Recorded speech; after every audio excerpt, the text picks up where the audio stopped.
Invertebrate Systematics is a renowned international scientific journal established in 1987, dedicated to the annual publication of original and impactful articles on the systematics, phylogeny, and biogeography of invertebrates, encompassing a broad range of taxa. Its prestige lies not only in the depth of its research, but also in its ability to disseminate globally significant findings, including the discovery of remarkable species from extreme habitats such as the deep sea and the waters surrounding Antarctica.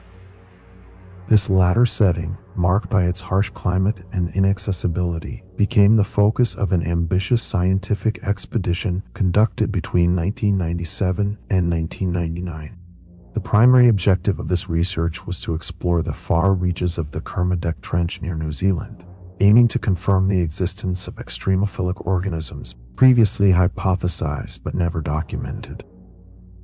To achieve this, a multidisciplinary team of esteemed experts from universities in the United States, Australia, and France embarked on a journey to Antarctica, where they established a base of operations for 2.5 years. During this period, the researchers employed cutting-edge technology, including a specially designed underwater robot capable of descending to extreme depths ranging from 16,000 to 26,000 feet.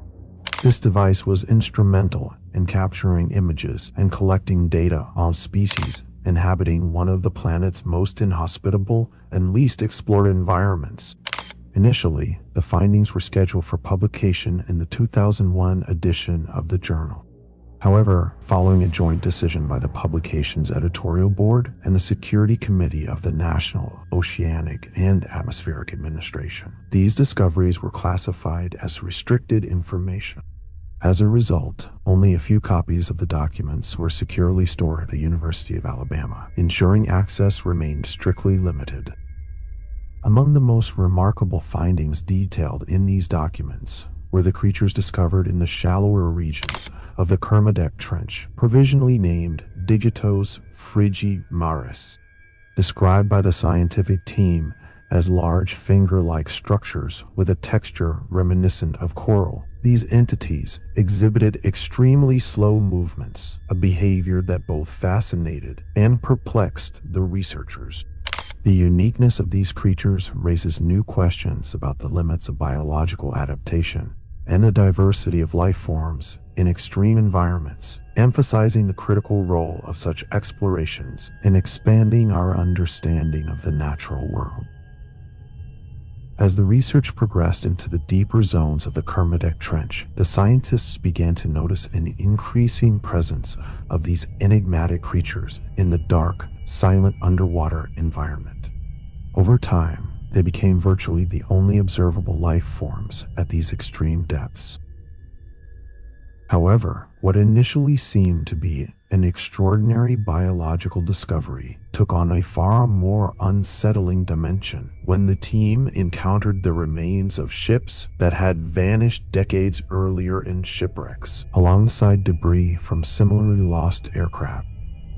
These structures, corroded by time and the hostile conditions, were infested with the creatures, whose morphology became progressively stranger as the depths increased. While surprising, this phenomenon was somewhat understandable within the context of extremophile biology, where organisms often develop extreme morphological adaptations in response to their environment. What captured the team's attention most, however, was the discovery of creatures whose forms were no longer confined to the elongated human-like fingers described initially. Instead, some began to exhibit shapes resembling full arms and hands, moving with extraordinarily graceful motions that eerily mimicked the mechanics of human limbs. This detailed and anatomically complex behavior sparked a wave of questions among the researchers. One of the most pressing questions arose when the team examined the possible feeding mechanism of these creatures. The collected samples showed no evidence of other living organisms in their surroundings, no algae, plankton, or any other traditional food sources. Moreover, their anatomical structures did not appear capable of autonomous synthesis processes like photosynthesis or chemosynthesis. However, something even more perplexing caught the researchers' attention. The creatures seemed to grow in direct proportion to the loss of metallic structures from the wrecked ships. This pattern led the scientists to hypothesize that the organisms might be feeding on the metal materials from the sunken vessels. Over the following 8 months, the team focused their efforts on continuous monitoring of the deepest zones to better understand these organisms' feeding and growth mechanisms. The results were, to say the least, astonishing. The creatures were not only consuming the metallic remains of the shipwrecks, but also demonstrated the ability to mobilize these colossal structures in the deep sea environment. The long fingers, characteristic of their anatomy, proved to possess extraordinary flexibility and speed, enabling them to move tons of metal with an ease that defied logic. Even more shocking was the observation that these creatures could combine to form complex structures resembling a massive mouth, capable of shredding metal and consuming it within minutes. Over time, the creatures exhibited even stranger collective behavior. They began to take full control of larger ships, integrating them into what appeared to be a higher biological structure. These formations seemed to perform cyclical functions, where the creatures consumed additional metal debris to reinforce and expand themselves, creating what the scientists described as a remarkable synergy between biology and mechanics. The final month of the research marked a critical turning point. The team managed to capture images showing these creatures in what appeared to be open waters, mobilizing entire ships and reclaiming lost structures from the ocean. These photographs, among the most extraordinary evidence from the project, were taken shortly before U.S. government agencies intervened, restricting access to the information and sealing the documents under strict confidentiality. These images, still shrouded in mystery, continue to raise profound questions about the true nature and capabilities of these creatures and their behaviors in the least explored depths of the ocean.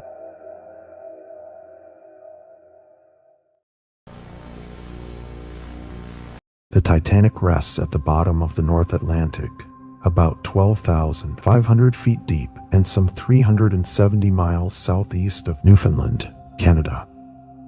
The area where the wreck lies is a cold, dark region where the immense water pressure has partially preserved the remains over the decades. The seabed here is relatively flat and covered with fine sediments that have settled over millions of years. The temperature in this spot is close to the freezing point, and the lack of sunlight at such depths has limited the colonization by organisms, although some bacteria have contributed to the slow corrosion of the structure, forming what are known as rusticles. About 430 miles east of St. John, Newfoundland's largest city, lies one of the most peculiar sites on the ocean floor.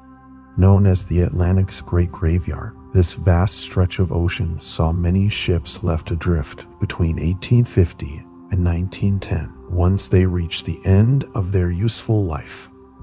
Both local fishermen and British naval scientists discovered this unusual site due to its unique gravitational and density conditions. Apparently, at a specific point, vessels would begin to sink irreversibly, even if they were soundly constructed. However, this phenomenon didn't affect small boats or rafts. It only occurred with large ships built with significant amounts of metal. For over 50 years, knowing the peculiar characteristics of this part of the ocean, both the British and American navies took advantage of the phenomenon to drop old ships into the abyss. It's rumored that this method was also used to dispose of evidence and any trace of illicit activity, simply by loading the ships and letting them sink until they disappeared into the ocean depths. It wasn't until 1910, when a diplomatic dispute arose among Britain, the United States, and Canada over the use of these waters, that an order from the International Court, along with a tripartite agreement, ended the practice of using this area as a ship graveyard. By then, however, new ways of handling ship waste material had been developed, making the use of this marine phenomenon increasingly obsolete. This story faded into obscurity for many years, as it seemed to have caused no harm to the northern marine ecosystem. But in 2011, a private exploration returned to the area. Led by an anonymous Lithuanian entrepreneur, his investigative team decided to deploy a probe equipped with cameras to document the underwater graveyard. Interestingly, this site is relatively close to the Titanic's wreck, but so far, no convincing connection has been found. Once there, the probe found what was expected: tons of scrap metal over 100 years old, much of it already overtaken by algae and microorganisms. It's worth noting that this area of the ocean isn't as deep as the Titanic's resting place, so exploring it with remotely operated vehicles shouldn't pose significant challenges. At this depth, it was even possible to detect light filtering down from the surface. However, what initially seemed like an already fascinating exploration captured an image that left the Lithuanian businessman's team utterly stunned. In it, a creature can be seen with massive appendages, resembling tentacles but with a radically different anatomical composition. From what appears to be the center of its body, there is a hole with an unknown physiological function. After the photographs were developed, the exploration team couldn't identify the creature. To date, the few studies conducted along the coast of Newfoundland have not indicated the presence of such a creature. It's speculated that this new species, considering its position around one of the submerged structures, might be feeding on both the microorganisms clinging to it and perhaps even on the metal itself. Given its enormous size, it's highly likely that it also preys on larger species near the Canadian coastline. To this day, the photograph remains a mystery of the deep sea.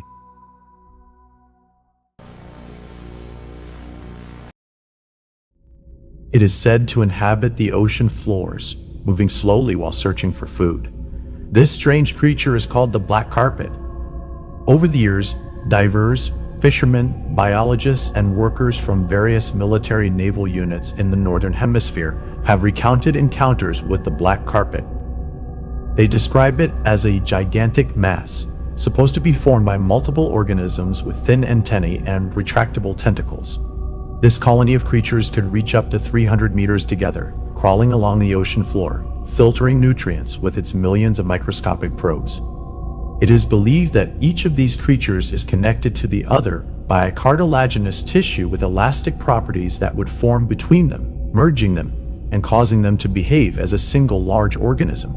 This also implies that they share a nervous system. Its main characteristic is its dark color, and it is said to be capable of creating huge holes in the seabed as it moves. While it is said that this creature roams together, many testimonies claim that it starts as a small mass that, when finding a suitable place to settle, both below and above the sea, begins to reproduce and cover everything in its path. The only story that has been corroborated with official evidence occurred on a German oil platform located in the North Atlantic between the Faroe Islands and Iceland.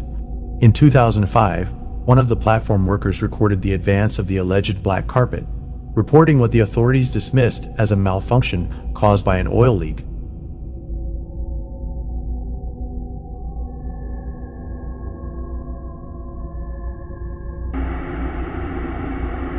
Dieser Kram hat den Maschinenraum unterhalb der Extraktionskommandoräume etwa 2 Stockwerke unter uns überrannt. Anfangs habe ich so etwas wie einen schwarzen Fleck gesehen. Einer von denen, die du, wenn du nicht genau hinsiehst, würde so etwas wie Öl halten würdest.